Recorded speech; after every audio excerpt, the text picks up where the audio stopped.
Assalamualaikum warahmatullahi wabarakatuh. Salam sejahtera untuk kita semua. Nama saya Yona Bakhtiar. Kali ini saya akan membicarakan mengenai mekanisme kegiatan kehumasan. Adalah pertemuan yang ke-7. Mekanisme kegiatan PR atau kehumasan. Kegiatan PR membutuhkan perencanaan yang berkelanjutan untuk menguntungkan pertumbuhan perusahaan. Hal ini didasari oleh keyakinan bahwa kehidupan perusahaan akan bergantung pada opini publik.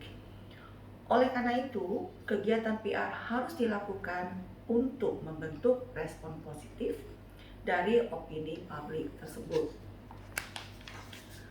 PR adalah seni dan ilmu dalam menganalisa suatu isu, memprediksi konsekuensi, mengorganisasi permasalahan, dan mengimplementasikan program rencana untuk melayani organisasi dan publik. Hubungan PR merupakan hubungan dua arah. Satu sisi berfungsi untuk menafsirkan sebuah organisasi untuk masyarakat. Sementara di sisi lainnya, kegiatan PR mampu melahirkan informasi mengenai apa yang diharapkan oleh publik. Jadi seperti itu ya. Nah, public relation. Public relation is to help an organization presents a positive image of itself and its activities to the general public.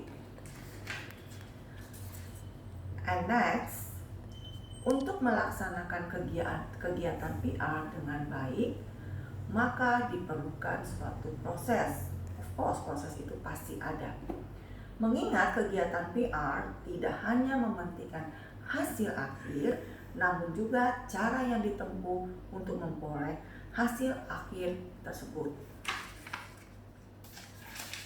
Dalam memahami dan menyelesaikan permasalahan yang ada dalam lingkungan, seorang praktisi PR harus memiliki tahap-tahap dalam melakukan kegiatannya.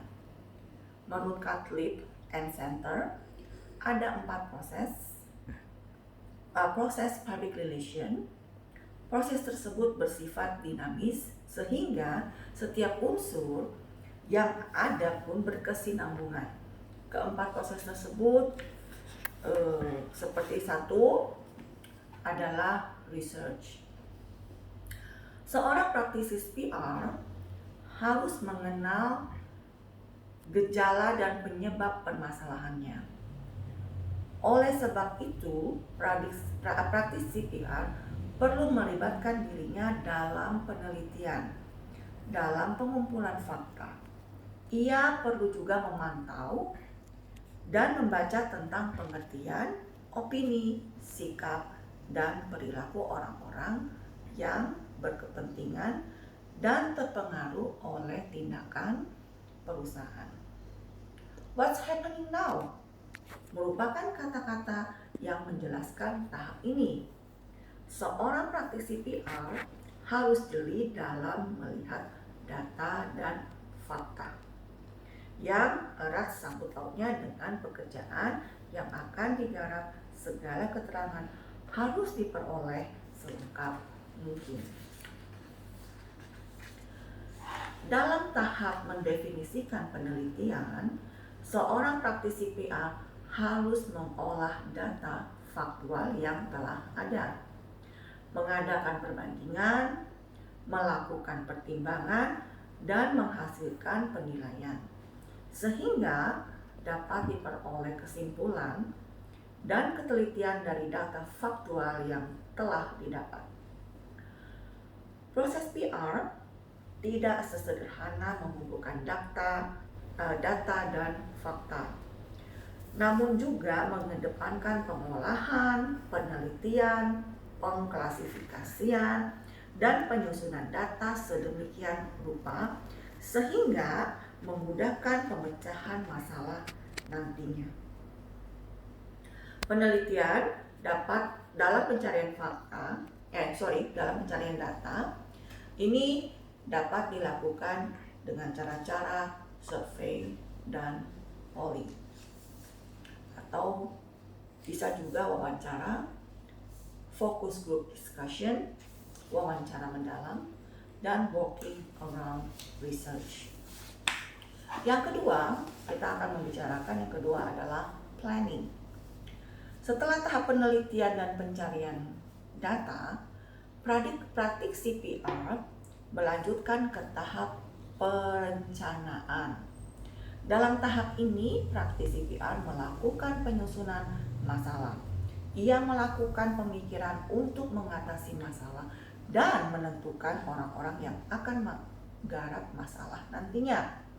Perencanaan ini tidak boleh diabaikan, namun harus dipikirkan secara matang karena turut menentukan suksesnya pekerjaan PR secara keseluruhan. Perencanaan disusun atas data dan fakta yang telah diperoleh, bukan berdasarkan keinginan PR.